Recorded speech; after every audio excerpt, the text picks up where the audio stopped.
It was just another regular evening. I was sitting in the living room, scrolling through my phone, when the doorbell rang. I wasn't expecting anyone, but I wasn't alarmed either. Amelia had mentioned earlier that Henry was planning to stop by. He was an old friend of hers from college, someone I didn't know too well but had met a few times. Nothing about him ever stood out to me, except for the fact that he always had this overly charming way about him, like he was trying a little too hard to be liked. Still, I had no reason to be suspicious, at least, not yet. When I opened the door, there he was, tall, confident, with that same grin on his face. He greeted me with a handshake and a "Hey man, how've you been?" I didn't have much to say to him beyond the usual pleasantries, but I let him in, trying to play it cool. Amelia was already in the kitchen, getting drinks, and Henry made his way over there without a second thought, like it was his home. I hung back for a moment, thinking I should at least try to strike up a conversation with him. I made a half-hearted attempt at asking him about work, but he quickly brushed it off, talking about something else, some random story about his latest trip. He had this smooth, easygoing way of talking that always kept the conversation moving, but also kept me at arm's length. I couldn't quite put my finger on it, but there was something about him that felt off. Like he was always just a little too perfect, too polished. Like he was trying to sell me something. I took a seat in the living room while they both caught up in the kitchen. Amelia was laughing, her voice rising higher in pitch, as she responded to whatever story Henry was telling. I wasn't sure why, but the sound of her laugh started to annoy me. I tried to shake it off, telling myself I was just being paranoid. After all, Henry was a good guy, right? He was just being friendly. But the more I thought about it, the more I couldn't help but notice how they were interacting. Their conversation wasn't just casual, there was something more there, something I couldn't quite name. I could hear Amelia's voice rise again, a little too high-pitched for comfort. She was clearly enjoying whatever Henry was saying, her laughter filling the room. But it wasn't just her laugh. It was the way they looked at each other, the way Henry kept leaning in a little too close, his hand brushing against hers as they passed a glass. I hadn't seen her act like that around anyone before. And it hit me this wasn't just a friendly catch-up. They were flirting and it was happening right under my nose. I tried to ignore it, telling myself I was being ridiculous. But as they finally made their way into the living room, I couldn't shake the feeling that something was wrong. Amelia was sitting a little too close to Henry on the couch, their knees nearly touching. She kept glancing at him with that smile on her face, the one that I'd always seen when she was genuinely enjoying herself. But this wasn't just enjoyment, it felt like something else. Something more intimate, something that didn't belong between friends. My heart started racing and I could feel the tension building in the pit of my stomach. I couldn't pinpoint why, but I suddenly felt out of place, like I wasn't part of the moment anymore. My mind was starting to race, and I couldn't help but wonder, was I imagining this? Was I just being paranoid, or was something else going on? I didn't want to be the guy who overreacted without cause, but I couldn't shake the feeling that something was happening between them. Something I wasn't supposed to see. I excused myself to the bathroom to clear my head, but even then, I couldn't escape the nagging feeling that everything was about to change. When I returned, I was hoping to shake off the unease, but the look on Amelia's face when she glanced up at me told me everything I needed to know. Something was different, and I had no idea how deep it went. The tension in the room was palpable. As the evening went on, Amelia and Henry's interaction seemed to shift. It started innocently enough with casual conversation, but the more I watched, the more I could feel something changing between them. I tried to focus on my own thoughts, but the way they were leaning in toward each other, the way they laughed a little too easily at each other's jokes, began to make me uncomfortable. At first, I brushed it off, telling myself I was overreacting. I mean, they were old friends, right? It made sense that they'd have that kind of connection. But then I caught the way Amelia was touching Henry's arm lightly when he said something funny. She'd never done that with me, at least, not in that way. It was subtle, but enough to make me notice. Every time she looked at him, there was a spark in her eyes that I hadn't seen before, and it sent a chill down my spine. I got up to get a drink, hoping to distract myself from the discomfort that was building inside me. But even as I walked to the kitchen, I could still feel the magnetic pull between them. It wasn't just friendly banter anymore. It was something deeper, something that didn't belong in the space I thought we'd shared. I found myself struggling to keep my thoughts from spiraling out of control. Amelia and Henry had always been close, but now I was seeing a different side of their friendship, one that didn't make sense. I couldn't help but feel like I was being pushed out of the picture. Maybe I was just reading too much into it. Maybe it was all in my head. But then, as I glanced over at them when I returned to the living room, I saw that Amelia was sitting a little too close to Henry, her shoulder nearly touching his. Her body language was so open, so relaxed, while mine felt stiff and uncomfortable. I felt like an outsider in my own home. They were talking, but the conversation was different now, more intimate. It wasn't just about catching up or reminiscing about old times. Amelia was looking at Henry like she was hanging on every word he said, like he was the only person in the room. It was as if everything around us had faded away, and the only two people who mattered were them. The more I watched, the more I realized that they weren't just reconnecting. This was something else entirely. The way Henry looked at Amelia, the way he smirked when she said something particularly flirtatious, made my stomach twist. It wasn't just friendly, it was almost as if they were testing the waters, seeing how far they could push things. And Amelia, she seemed to be all too willing to play along. I tried to keep my distance, not wanting to look like I was being paranoid or insecure, but it was getting harder to ignore. They were sharing a joke that only they seemed to get, their laughter rising in volume as they exchanged teasing comments. Amelia's laughter was different now, lighter, almost giddy. She was looking at Henry in a way that I hadn't seen in a long time, and it wasn't just admiration, it was something deeper, something I wasn't sure I was ready to face. I excused myself again, needing to step away and regain some control over my thoughts. But when I left the room, I could still hear their voices, still feel the weight of the distance growing between us. I wasn't sure if I was imagining it or if the tension in the air was real, but I knew one thing for sure: something was happening between them. And I wasn't sure I could stand by and watch it unfold any longer. The moment Henry made that comment, everything seemed to slow down. It wasn't anything overt, nothing that screamed affair, but it was enough to make the hairs on the back of my neck stand up. He said it casually, almost as though it was just another thing to say, another harmless compliment thrown into the air. But his words hit me like a punch to the gut. "I've always thought you were beautiful, Amelia," he said, his voice light but with an underlying intensity. I laughed nervously, trying to brush it off. "You've said that before, Henry." I didn't want to make a big deal out of it. I didn't want to overreact. I told myself I was imagining things, that I was just being insecure. But Amelia didn't laugh like she normally would. She didn't brush it off either. Instead, she just smiled at him, that smile that seemed to stretch just a little too long, like it held something back. Something deeper. She didn't just acknowledge the compliment, she leaned into it, as though she agreed. Her gaze lingered on him in a way I wasn't used to. That's when I realized it wasn't just a passing comment. Henry didn't just admire Amelia, he wanted her. And she wasn't just enjoying the attention, she was welcoming it. I watched as she shifted slightly on the couch, her body angling toward him. She looked at him like she was seeing him in a different light. And that's when the sickening realization hit me: she didn't just enjoy his company, she wanted something more. The air in the room grew thick. I wanted to say something, to call it out, but I couldn't find the words.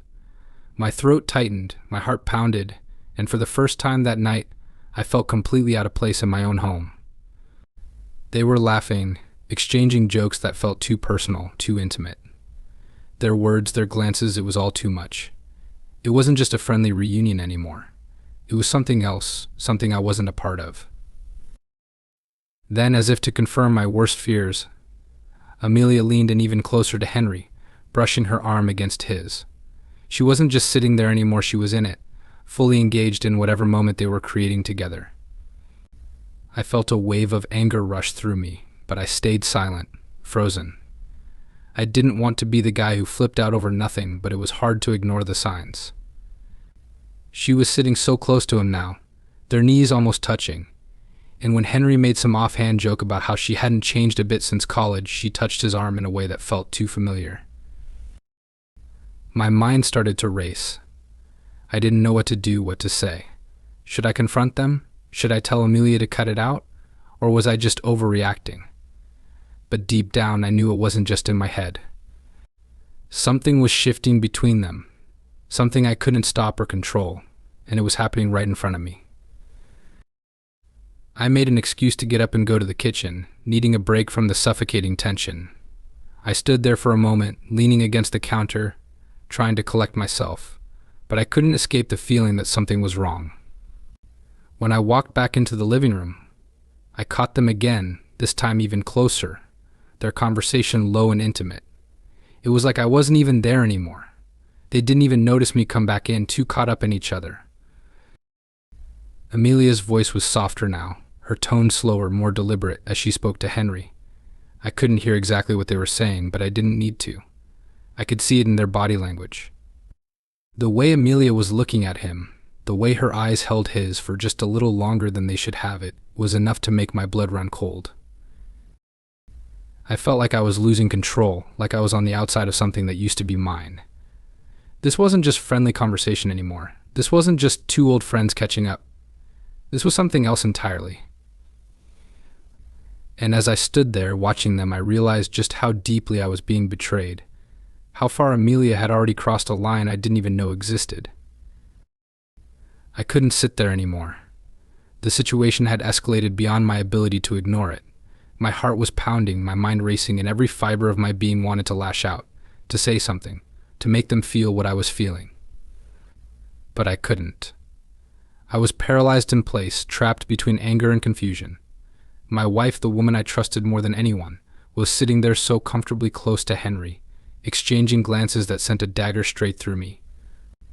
Every time she smiled at him, it was as though I wasn't even in the room. She wasn't just talking to him, she was engaging with him in a way that I never thought would happen. I tried to keep my cool, to remind myself that I didn't know what was going on yet. Maybe I was overreacting. But then Amelia said something that shook me to my core. As Henry leaned in, close enough that I could hear the soft murmur of their words, she turned to him and said, I've always wondered what it would be like just to try something new, to step outside of what we're used to. Her words hung in the air like a storm cloud, and my stomach churned. The way she said it, like it was casual, like it was nothing was too much for me to bear. The look on her face, the way she stared at Henry as if she was waiting for his approval, was enough to make my skin crawl. I felt like the ground had been ripped out from under me. It wasn't just a harmless flirtation anymore. She was suggesting something more, something that felt so foreign and wrong that I couldn't believe my ears. Henry didn't even hesitate. He smiled, that smug grin of his spreading across his face, like he had been waiting for this moment. His response was soft but loaded with intent. I've always thought about it too, he said, his voice smooth like he was savoring the moment. Maybe we should take the next step. I felt my body go cold. My first instinct was to scream, to demand answers, to storm over to that couch and pull them apart. But I didn't move. I couldn't move. I was frozen, stuck in the thick haze of disbelief and betrayal. Amelia, my wife, was sitting there, her hand slowly reaching out to touch Henry's as if she was inviting him into something I couldn't even understand. And she wasn't pulling away, she was welcoming it, encouraging it. She had agreed to something I never thought would happen. It wasn't just about flirting anymore, it was about a choice, a decision that left me standing on the outside of something that used to be mine. What shocked me even more was the way she spoke after that. She wasn't apologizing. She wasn't backing off. She wasn't even asking for forgiveness. No, Amelia was trying to justify it, to explain it away like it was no big deal. I've been feeling like we're stuck in a routine, she said to me, her voice calm, almost too calm. We haven't really connected the way we used to, and maybe this could help. I couldn't breathe. My chest felt tight, like there was no air left in the room. Her words stung, not just because of what she was saying, but because of how easy it was for her to say them. She wasn't distressed or guilty. She wasn't begging for my understanding. She was speaking as if this were the most normal thing in the world. And Henry? He was just sitting there, looking at me with this calm, almost pitying expression, like he had every right to be there, every right to be a part of whatever this was. I wanted to shout at him, to knock him out of my home, to demand that he leave and never come back. But Amelia's face, her eyes locking onto mine, stopped me in my tracks. She wasn't even looking at me the way I wanted. She wasn't filled with regret. No, she was challenging me, daring me to say something, daring me to fight for what was ours. I stood up, unable to stay seated any longer, and walked toward the door. My head was spinning, the world feeling like it was closing in around me. What was I supposed to do? What was I supposed to say? Amelia wasn't the person I thought she was, and Henry wasn't just some old friend, he was now something far more dangerous. As I stepped out of the room trying to steady myself, I heard Amelia's voice behind me, her soft, almost amused tone calling my name. But I didn't turn around. I couldn't. I was done. The night felt like it was stretching on forever. I wasn't sure how long I had been pacing outside, but the cold air was starting to bite at my skin, and my mind was still running a mile a minute. I didn't know what to think, what to feel, or even how to move forward from this. It was like everything I had known about my relationship with Amelia had been shattered in one single, crushing moment. I had left the living room to clear my head, but the longer I stood there, the more the pieces fell into place. What had started as a simple discomfort, Henry's charm, their subtle glances had turned into something much darker. I had been in denial, thinking it was just my own insecurities. But Amelia's words, her agreement to something that felt so wrong, had left me with no room for doubt. She wasn't just confused or lost, she was making a choice that included Henry in a way I couldn't even begin to understand. The sound of the door opening pulled me from my thoughts. I turned to see Amelia standing there, looking at me with a mixture of concern and something else I couldn't quite place, maybe guilt, maybe defiance. She didn't step outside, but she didn't shut the door either. She just stood there, watching me, waiting for me to make the next move. I didn't know what to say. The anger inside me was boiling over, but it was mixed with a strange, painful numbness. How could she do this? How could she do this? How could she be so cold, so calculated? Didn't we have a connection? Didn't we have a marriage built on trust? When I didn't say anything, she finally spoke, her voice soft but steady. "You're angry," she said, her eyes searching mine, "and you have every right to be. But you're not seeing the whole picture." I didn't know whether to laugh or cry. I couldn't believe she was trying to justify this. The whole picture, I repeated, trying to keep my voice steady. "What the hell does that mean, Amelia? You just told me you were thinking about trying something with him, something outside of us. What part of that is okay?" She took a step forward, her hands held out as if to calm me, but I wasn't sure she even understood how much she had just destroyed. "It's not about him, not really," she said, her voice low and almost pleading. "It's about us. We've been distant, and I've been feeling like something's missing.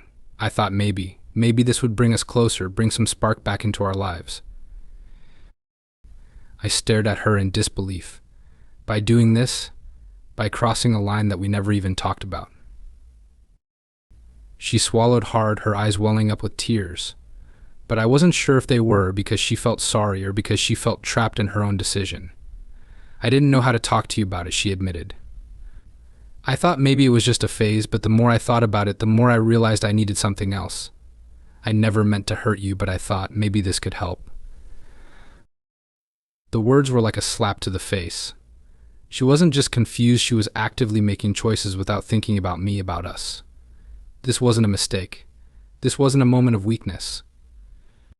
This was her deciding that something was missing, and rather than talk to me about it, she chose to seek it out somewhere else.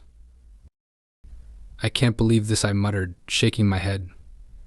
The shock was giving way to anger now, the kind of anger I had never felt before.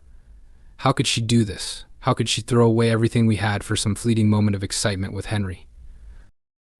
Amelia reached out for me then, but I stepped back. "Don't touch me," I said, my voice harsh. She paused, her hand still extended, but she didn't try to come closer again. For a long moment, neither of us spoke. I could feel the weight of everything hanging in the air between us. The betrayal was suffocating, the hurt too much to bear. I didn't know what would happen after this. I didn't know if I could ever trust her again, if I could ever see her the same way. But one thing was clear, whatever we had, whatever I thought we had, was gone. I need time, I said finally, my voice barely above a whisper. I need time to figure out if I can even look at you the same way again. She nodded slowly, her eyes full of regret, but she didn't argue. She didn't say anything more. I turned and walked away, the sound of my footsteps echoing in the silence of the night.